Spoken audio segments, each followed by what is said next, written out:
Ever since I was 6 years old when our dad took us to the movie Smokey and the Bandit, that was a car that I fell in love with. This is the car for me.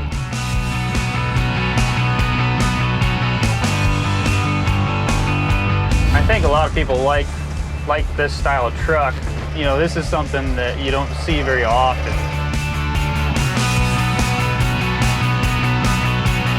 We have a 55 Chevy Bel Air.